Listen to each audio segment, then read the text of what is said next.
Hello, hello, hello. There is hope for the Philippines. There is hope for GILAS, but it's not at the World Cup 2023 here in Manila. Thank you guys for tuning in. My name is Kayo, and today we're going to talk about yesterday's game, GILAS Filipinas versus South Sudan, and what happened and what we think going forward. There is one more game that remains to be played. We'll talk about that more or less at the end of this stream. But right now, we're going to talk about this. I just watched the game on streaming on courtside. What is it, 1891? And that's because I was actually watching live games yesterday here at the Mall of Asia Arena. That was Mexico versus New Zealand and Jordan versus Egypt. So I'm going to talk about that after this in another video. But first, let's get into discussing GILAS. So, I actually thought that this was a big improvement game. And while we did lose, I think credit should be due where it is deserved, right? And I thought that identity that was lacking in previous games for GILAS definitely started to show itself here. And this is where I think that there is hope. Now, a couple things happened yesterday. First, the Philippines lost, and Japan won. So Japan is now 2-2 in their World Cup ranking, ahead of China, who also just won one. So now there are a bunch of teams that are 1-3, and one team that is 2-2. That's Japan, and one team left that is 0-4. So we are that team. GILAS Filipinas is the team that's 0-4, and that means that we have no chance of being the number one Asian team, which will earn that instant spot in the Paris 2024 Olympics. I'm sorry to say. Japan did have a really good game. That was super fun to see, to watch them play and see how much joy they play in front of their home crowd. And then on the other hand, we had China playing here in Araneta Coliseum, finally showing out versus Angola. But the story of yesterday, for us at least, was definitely the Philippines versus South Sudan. South Sudan knew what they were getting into, knowing that that Araneta Coliseum would be a home court advantage for the Philippines. Came out firing. Like, I was in the Mall of Asia Arena watching or waiting for the Egypt versus Jordan game to start, and I was watching on my phone courtside in the courtside app, and I saw right away 34-17 in that first quarter. South Sudan was not messing around. They just came out firing, trying to demoralize the Philippine team with scoring. They're really treating it like, no, we're Team USA, right? And we're full of stars. So we're gonna rub it in your face. And they are actually a very talented, promising team. There was a player by the name of Jones, and it's Clarique Jones of the Chicago Bulls. And he actually was one rebound short of the first ever Men's World Cup triple-double. So he scored 17 points, and I'm not sure how many rebounds. Let's see. 14 assists. Wow. And 9 rebounds. I didn't know how many rebounds. 14 assists. That's amazing. The last rebound was picked up by Majok Deng, who's the son of Luel Deng, apparently. And Luel Deng is very much involved in the South Sudan basketball program. But on the bright side, I want to talk about some of the positives that I saw over on Team Philippines, primarily from the younger group. So first, Abando, crazy game. And when we're talking about identity, we start to see a lot more of the defensive identity of this current GILAS Filipinas group start to emerge, a lot more organized on the defensive end. Abando, 3 blocks, all of them were highlights. I think that there should be a highlight reel just for this kid at the FIBA World Cup. I think that his block on the previous game might be one of the key highlights for the entire tournament. now that I think it's up there with Anthony Edwards' windmill dunk. And we also saw 3 blocks from Kai Soto and 2 alley-oops caught and slammed by Kai Soto. That was very good to see, especially these young guys getting together. You know, after the game, there was an interview, I think with One Sport Philippines, where AJ Edu said, you know what, it's really good to see how well our younger group is playing together. Him and Kai, Dwight also had an incredible game. It's arguable that Dwight Ramos had a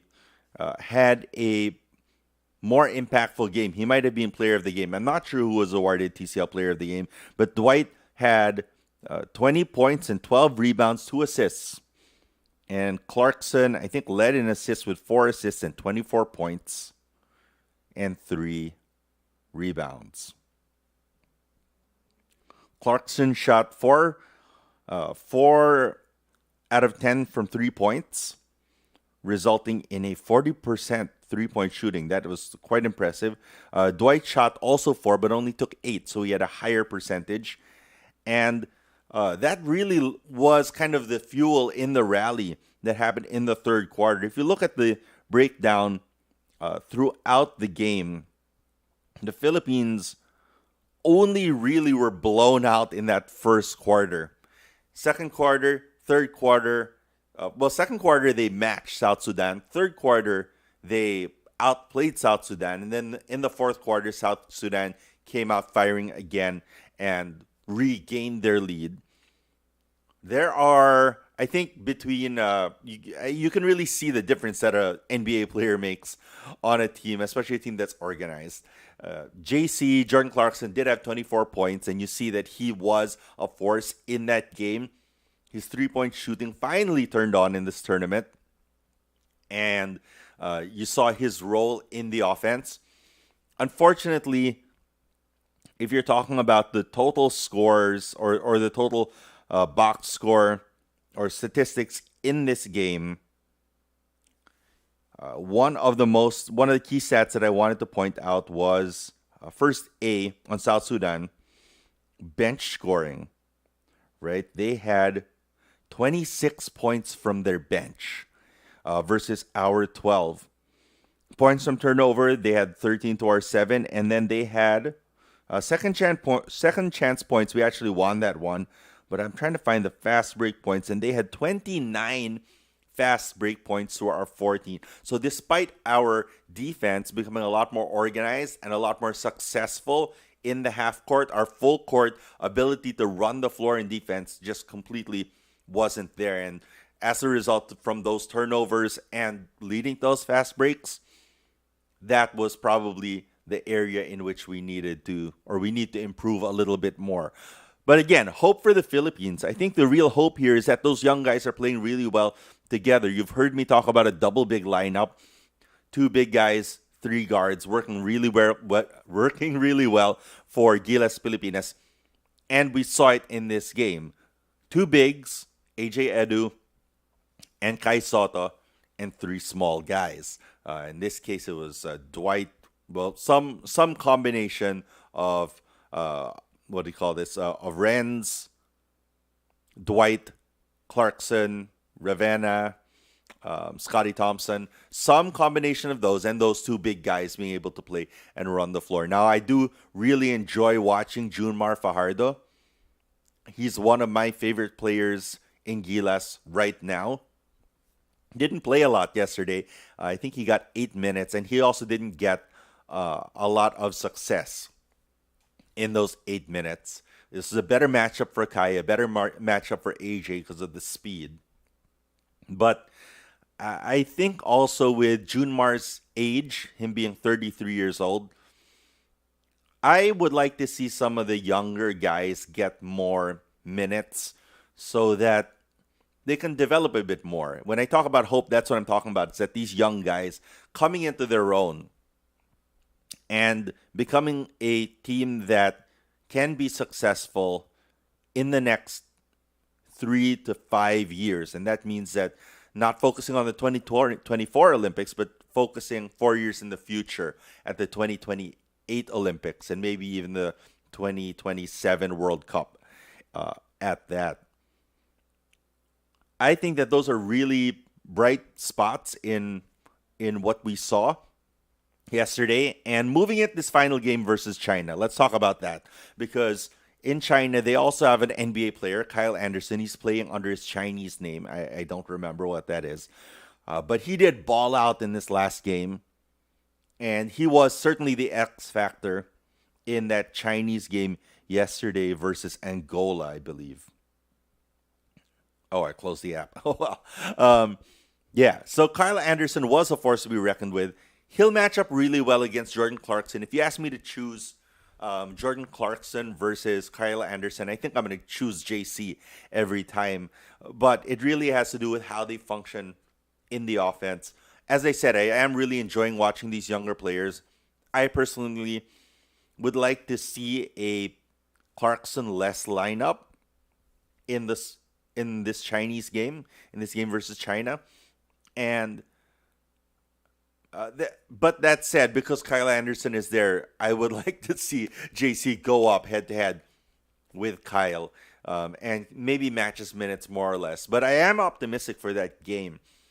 It is a bit daunting that they beat Angola, a team that beat us. But that said, that GILAS versus Angola game was also quite winnable. So with that said, I'm hoping that we play a double big lineup, a lot of speed, more organized on the defense. I think we can win this game versus China. Their plus minus is still way below ours. So they've won one game. If we win one game, then we'll match them and we'll actually beat them in terms of the Asian teams' standings. But because of that Japan win, we don't have a hope to qualify for the Olympics in this event. With that said, tomorrow we're going to be watching GILAS versus China. That should be a fun game in Araneta Coliseum. I won't be able to watch in person. We'll probably try to catch that Jordan Store watch party again. There is a girls' camp for basketball at Nike's courtyard. So me and the kids, the girls will all be attending that. Good day for basketball, good month for basketball. And believe it or not, I believe a good round two for GILAS. We probably didn't have as much a chance of winning that South Sudan game as we did in some of our other games. So I'm not super disappointed in that loss, especially since we did see a lot of bright spots, a lot of positives coming out of that matchup. All right. Who you got for the rest of the World Cup? I've decided that I'm going to start watching a lot more games live here in Mall of Asia. It's a short walk, and I can leave work just a little bit early and catch games that start at 4:40. So I did that yesterday, and we're going to talk about that in another video, which actually I'm going to start right after this one.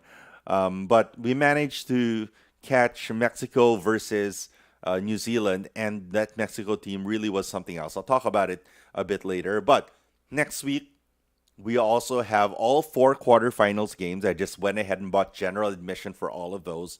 I'm watching classification, which is teams that were eliminated in the quarterfinals. I'm going to watch with my entire family and my brother's family. And so that means my kids and their grandfather, my dad, and my brother's kids and their grandfather. So a lot of basketball to be watched next week. We also have tickets to the semifinals, decent upper box tickets. And then hopefully the organizers will start publishing those finals tickets so we can get a copy of those soon, or we can get some of those soon. All right. Thank you so much for watching. I appreciate your support, and support GILAS, support the Philippines. Wish you guys good luck, good health, some great basketball. Go GILAS. Peace.